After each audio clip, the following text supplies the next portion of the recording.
जी, मैं अपनी बात शुरू करना चाहूँगा।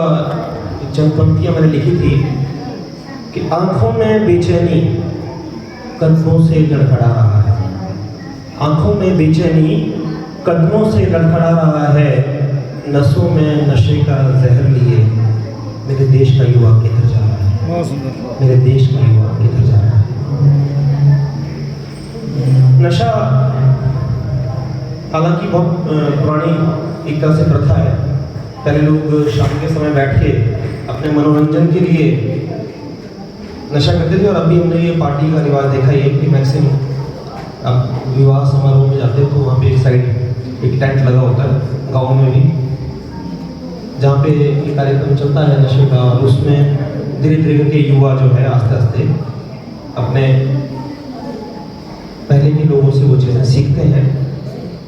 तो सब मैम ने कह दिया है नशे के बारे में, सबको बहुत सारी जानकारी है क्योंकि मैं मेडिकल का छात्र रह चुका हूँ और मेरी मेडिसिन का ही काम है।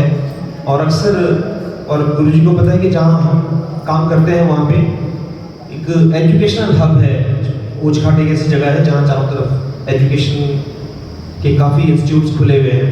तो बच्चे अक्सर हमारे पास आते हैं और डिमांड करते हैं। अब तो सिरिंज वगैरह मांगने का बड़ा वो रिवाज हो गया था।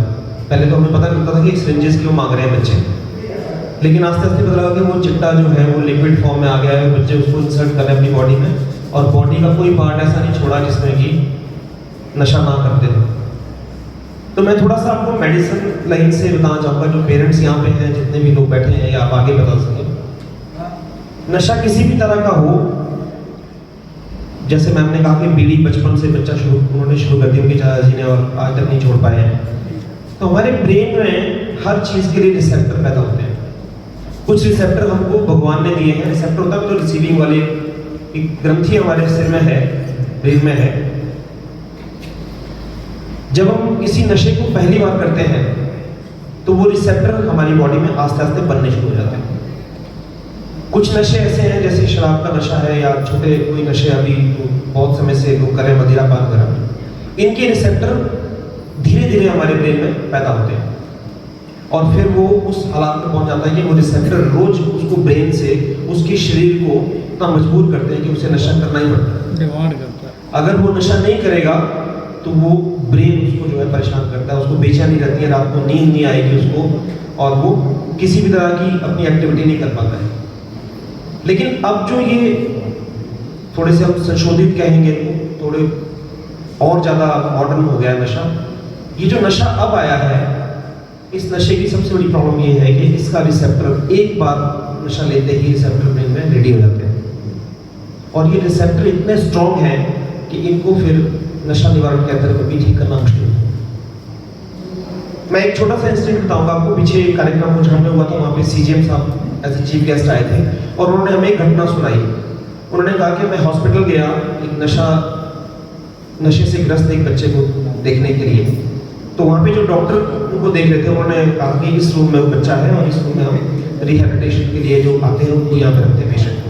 क्योंकि जब पेशेंट को लेके जाते हैं हॉस्पिटल में तो पहले उसकी बॉडी को डिटॉक्सिफाई करते हैं, ताकि उसकी बॉडी से वो नशा सारा पहले उसके ब्लड से निकल जाए, फिर उसको मेडिसिन पे डालते हैं। तो एक बेड पे वो बच्चा सोया हुआ था, और दूसरे बेड पे उसके माता पिता सोए हुए थे, वो रेस्ट कर रहे थे। तो जब उन्होंने देखा तो उन्होंने ये कहा कि मैं ये समझ नहीं पा रहा था कि इनमें से मरीज कौन है, क्योंकि जो तो नशा करके लेटा हुआ है वो तो सच का मरीज है, लेकिन उसके माँ बाप जिन्होंने उसे पैदा किया, पाल पोस के बड़ा किया, वो वहाँ पे जो नरक भोग रहे हैं कि क्या वो असली मरीज है। तो हालात उतने ना बिगड़े, इस पर प्रयास करना होगा। एक वीडियो आपने देखा होगा जो वायरल हुआ था, जिसमें एक स्टूडेंट ने ऑडियंस से उठ के एक पुलिस ऑफिसर से ये पूछा, जो कि मन से कह रहे थे कि आप अपने क्वेश्चन बताओ, नशे के ऊपर बात कर रहे हैं। तो उस बच्चे ने ये पूछा कि सर, जो ड्रग पैडलर होता है किसी भी कॉलेज के आसपास, उस ड्रग पैडलर के बारे में जो बच्चा फर्स्ट ईयर में भी आया है उसको पता लग जाता है कि ये ड्रग पैडलर, यहाँ से मेरे को ड्रग्स जो मिल जाएगी। लेकिन पुलिस विभाग या संबंधित विभाग उस पैडलर का पता ही नहीं कर पाते। ऐसा क्या कारण है कि वो जो फर्स्ट ईयर का बच्चा जो अभी भी कॉलेज में आया है, उसके लिंक्स इतने शार्प हैं, वो महोदय वहाँ से नहीं बता पाए। तो बात इतनी सी है कि एक्टिव तो समाज को भी होना पड़ेगा। अब समय आ गया कि पड़ोसी का बच्चा नशा कर रहा है, कोई बात नहीं, हमको क्या लेना है। जो आग उधर लगी है वो इधर भी लग सकती है, क्योंकि हवा का रुख कब बदलेगा तो सबके मकान उसकी जद में आ सकते हैं। अब बच्चों को छोटी सी बात है, पेरेंट्स एज ए पेरेंट्स यहाँ पे कुछ पेरेंट्स बैठे हुए जिनके बच्चे भी छोटे हैं। मैं अपना आपको एक्सपीरियंस बताता हूँ कि मेरी बेटी 18 साल की है, अभी +2 कर चुकी है। हम उसको 100 रुपये देते थे जब वो चंडीगढ़ में थे, कुछ राशि और देते थे। तो हम ये जरूर उससे पूछते थे कि बेटा आपने खर्च कहाँ किया है, वो डायरी में आपने जरूर लिखना है। नथिंग टू डू कि वो कितना खर्च कर रही है, क्या कर रही है, नहीं, सिर्फ ये पता करने के लिए कि उसको ये रहना चाहिए कि मेरे माँ बाप मेरे से पूछते हैं कि हमने खर्च कहाँ किया। अब बच्चों को हज़ारों रुपया दिया जा रहा है और उनसे ये नहीं पूछा जा रहा कि आप लोग कहाँ खर्च कर रहे हैं। जहाँ मैं रहता हूँ उस घाट में बहुत सारे बच्चे, सामाजिक कुरीतियाँ कई तरह की हैं, हम नशे पे ही बात कर रहे हैं, बहुत सारी कुरीतियाँ और भी हैं, लेकिन बच्चे जो हैं वो ड्रिंक भी कर रहे हैं और नशे भी खरीद रहे हैं, महंगे नशे भी खरीद रहे हैं।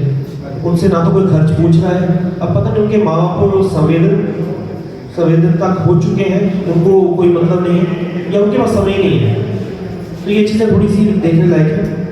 कुछ बच्चे संस्कृति से भी दूर हुए हैं। आज हम बच्चों को हम देखते हैं, हम जब सब जगह सुनते हैं, मैं तो हिमाचली गुरु जी के साथ मैक्सिमम कार्यक्रम में होता हूँ, जयलाल ठाकुर जी के साथ बहुत सारे कार्यक्रम में होता हूँ। तो बात होती है संस्कृति बचाने की, सिर्फ बात होती है संस्कृति बचाने के लिए कोई खास काम हो नहीं रहा है।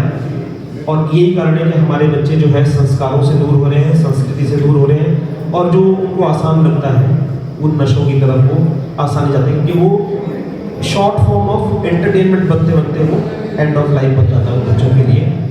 तो ये कुछ चीज़ें हैं, तो हमको खुद पूछना पड़ेगा कि जो बच्चे बीमार हैं, नशे में हैं, क्या वो इसके लिए उनका दायित्व है या हमारा समाज में ये दायित्व है। लेकिन ध्यान रखिए कि जो चिट्टा और ये सब जो नशे आ रहे हैं, जो कि महंगे नशे भी हैं और केमिकल नशे भी हैं, इनमें अगर बच्चा एक बार चला गया तो एज ए मेडिकल स्टूडेंट मैं आपको बता रहा हूँ कि वहाँ से बाहर आना बहुत मुश्किल है। तो पहले ही ध्यान रखिए, अपने आसपास अगर इस तरह की कोई चीज़ है तो आप उसका निदान करें पहले से ही। एक बार पुनः आप सबका धन्यवाद।